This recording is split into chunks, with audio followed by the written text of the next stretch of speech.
Marathon Max Football Championship. Brought to you by Wrangler. Nothing beats Wrangler comfort. Wrangler, real, comfortable jeans. And World of Warcraft Mists of Pandaria. In stores now, rated T. Well, Detroit's gotten used to hosting the Marathon MAC Championship, but rarely has a BCS possibility been on the line. You think back to 2008, Brady Hoke's Ball State team was in position. They were at number 12 in the BCS.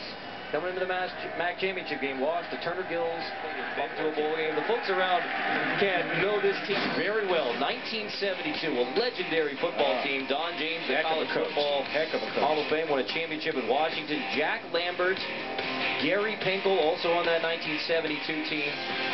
And Nick Saban. Steelers, Nick Saban. He learned everything about coaching, he says, from Don James. That was the beginning of it. And that was an important team. I had a good conversation with Gary Pinkel a few years ago about what that 72 team meant for Kent State. After the tragic killings on campus, the university needed a boost, and that 72 team certainly gave it to them. 40 years later, they're trying to get back to a bowl. 1972. I think we're going to do, Coach Holtz, 1957, member of the Golden Flashes. 52, linebacker eyes. That was kind of fun. 16 in the BCS. That's the magic number. They're at 17 now. You know, it is a fair question to ask whether either one of these teams are BCS worthy. Nobody there for Keith's play fake, so he will take the sack all the way back at the 42. He was down. Keith was down. So 16 is the key number. How does Kent State get there? Well, Kent State would need a win tonight. They'd need Texas to lose. They'd have to have the voters like them more than Boise State and Michigan and move them up. And that's where it starts to get murky, because when you start looking at the losses, each team had one loss. The Kentucky loss by Kent State is really ugly. 47-14. So Kentucky won 2 games this year, and one of them was a blowout win over Kent State. Up and down, especially in the last couple of minutes. Now Kent State facing 3rd and 10.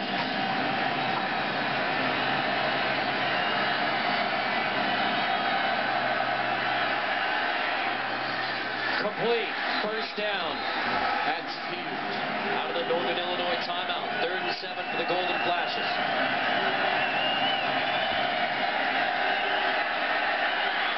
Keith scrambles. Throws to the end zone. Caught. Touchdown, Kent State. Nice. This is the first overtime in a MAC championship. What a great year for this conference. A lot of high-profile wins. You get to the championship week, and it's 2 top 25 teams. The potential for BCS, and now to the overtime. Fumble on the reverse. Urge him back all the way back at the 17. Wow. Spencer Keith gets back on top of the football on the busted reverse. Kind of outsmarting ourselves here a little bit, you know? I mean, you got a 250-pound back. You just ran him laterally, line him up and let him go downhill and pick up the yard. Instead, you do this, and you have 3 different guys handle the ball. Wow. You're lucky that you got the ball back and you can kick a field goal now.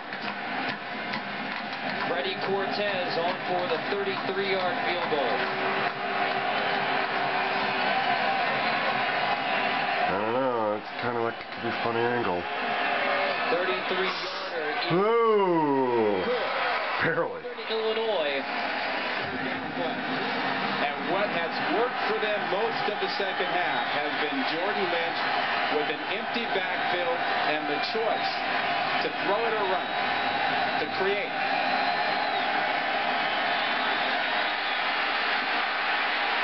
He chooses to throw it, and it is incomplete.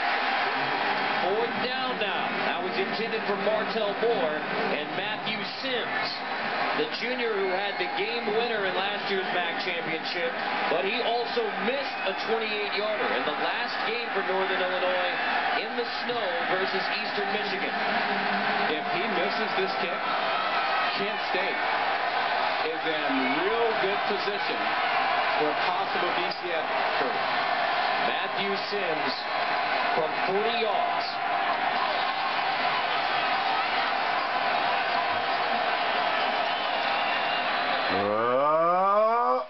And another one squeaks through. Whew. Third rushing touchdown of the night for the junior from Chicago, Jordan Lynch. Great patience. Great patience on that run.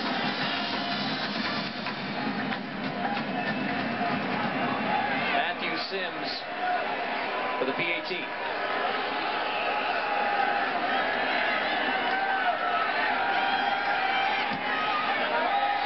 7-point lead for Northern Illinois. Kent State will need to get in the end zone. The tie at the bottom of the second overtime. Well, it started with the fly sweep. Akeem Daniels getting to the edge in a hurry. Almost gets it into the end zone. But then Jordan Lynch finishes it off. Watch the patience. He's waiting, buying his time, looking for the spot, and then diving into the end zone. Makes his coach pretty happy. Can Keith buy some time so someone can come free? In the second overtime, Spencer Keith hasn't completed a pass. 4th down and 8.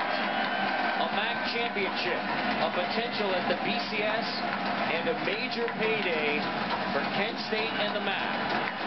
It comes down to this.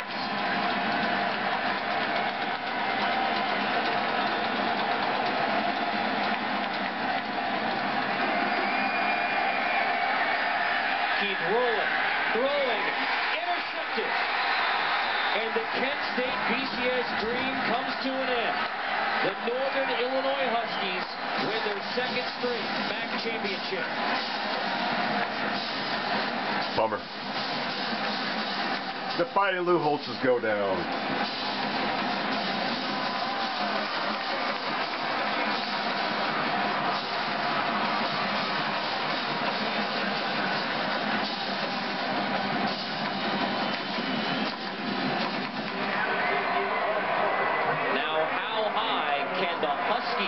Climb in the final BCS ranking. Desperation throw, trying to get it to Archer. All right. So there's actually not more. I'm just using an old graphic. It's like the Wizard of Oz. Pay no attention to those graphics on the screen behind the curtain. Yeah, it's kind of a necessary evil so I can justify the first half highlights. And I'm probably talking to air here. It doesn't seem like anybody ever makes it to this point, so I could just sort of go la-di-da-di-da-di-da. But for the one or two people that might be interested, you know, 2 11-1s in the MAC championship, that's some cool stuff. Yeah, let's hope that the loser doesn't get shafted in some bowl with, I don't know, a 6-6 whomever. You know, they should get... I mean, whomever the winner is, if they do go to a BCS, that's taken care of. The loser should go to a bowl to play against, you know, one of the SEC teams that gets left out. And then we'll see. Then we'll know if the MAC was the real deal this year with 2 11-1s. Just because they both have one loss. Yeah, it's the Kent State loss is, you know, I'm at a loss for words on that one. I think we all are. And who'd have thought that Kent State would be at this point after the wrong way Andre Parker, which is on the channel, by the way, where he ran the ball back. So they're kind of probably lucky to win that game. And as far as Northern Illinois, I haven't been paying too much attention to them. So the fact they're 11-1 sort of snuck up on me here. Alright, so BAC chart coming up next. Pay attention to that. X amount of drinks means no X amount of activity. Alright, thanks for watching.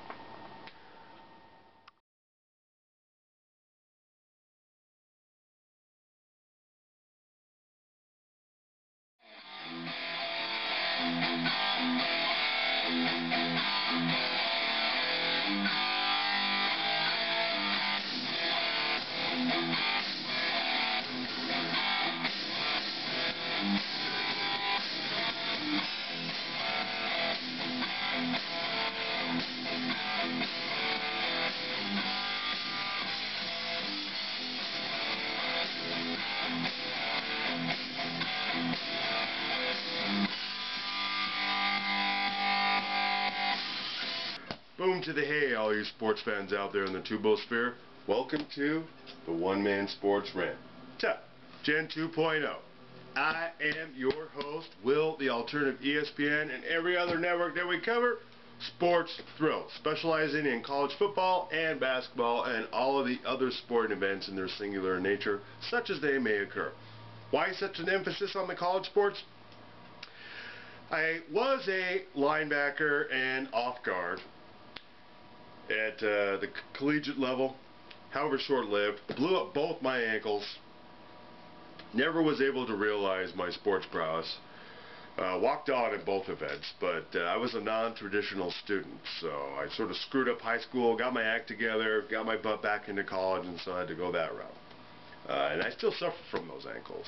But the point is, I did not utilize my, stay in school, by the way, high school-wise, sports abilities to the best of their abilities, because street ball wise, you know, I got a reputation still back where I was playing. So I'm not a spring chicken, but I'm not you know, going through a midlife crisis either. It's the best of both, the maturity with still the physical ability and speed to understand it all, I guess. Alright, so you heard from Accept, the original balls to the wall. It's going to be a lead into for the rest of college football. By the way, this is the shorty version. This is the post-review show, as introduced by our Pi Kappa Alpha House Sweethearts, U of U chapter, Alpha Tau, giving you props. Alright, so what do I mean by all this? You know, if you saw on the timestamp this video being 10 to 11 minutes thereabouts, this is the post-review show, which is what I mean by those graphics that I included. Much like when you go to a live theater stage show and it's kind of sucking, people with class, you don't walk out on it until intermission. So I understand if I'm talking to only 2 or 5 people, because this show may not be your cup of tea, but it is the post-review. You already saw all the clips, you know, to the sporting event that we were discussing about, and I'm not going to get into it more specifically, because again, this is the baseline show, and I'll get into the legalities as to why that is in a moment. I did used to run a law firm, so to those of you still listening, stick around because you'll learn something about the particulars of YouTube. But for the shows, you know, 15 minutes or longer, it's a totally different intro than what I'm doing right now. So why bother doing a show, you may ask? Because the ship has sailed, in the sense of just trying to piggyback on somebody else's network and going beyond the 5 to 7 minute mark and just trying to put that up as not necessarily your own, but obviously from somebody else. You try to give them credit on YouTube. I'm sure you may have seen this several times. Your longer clips, say like beyond the 4 minute mark, where all they're showing is like the channel immediately. That does not cover the legalities of it. What are the legalities I'm discussing? It's a little thing called the DCMA, the Digital Copyright Millennium Act. And the key tenets that we adhere to on the OMSR are, as they were hashed out through WIPO, World Intellectual Property Organization: fair use standard, minimal use, derivatives, and no money exchanged in hands. Of course, that last one's a given, but it's also important. But it's a given here because, as you can see, the OMSR is a pro bono production. We adhere strictly to that. And on that note, as well, all images you see on the OMSR, not procured or produced, 2-minute warning, so I can go over on time, by the OMSR, were obtained through the public domain. So anybody out there saying, hey, Will, you're kind of using an image that we don't necessarily approve of, fine. Watch my dust. I'll take it down. Excuse me. Readjust it. The only sucky thing about that is you'll lose all the hits when you go to re-upload the same thing, plus the interest lanes on that particular event. But that's not important as opposed to what I just said. Alright. And on that note, this show is copyright to the OMSR. Brief video highlights courtesy to the networks already discussed through Will, the alternative sports throw. The OMSR does not own these video highlights, but does own all the other original content and the overall concept herein, thereof, therefore, most rights reserved. Alright, so on that note, the 2-minute warning, we go back to our musical lead into Accept. The original, to the nth degree, balls to the wall. Perfect theme music for Closing out college football, you got to play balls to the wall to get a winning record, to get to a better bowl, or BCS consideration. All right, so pay attention to the end graphic at the end of the show. VAC chart from the state of California DMV. They will throw the book at you. Worst state in the union, or best, toughest, whatever you want to call it. You get a DUI. You can pause it, freeze frame it, X amount of drinks, your body type, no X amount of activity. All right, thanks for watching. Later days, and only a few more college football plays.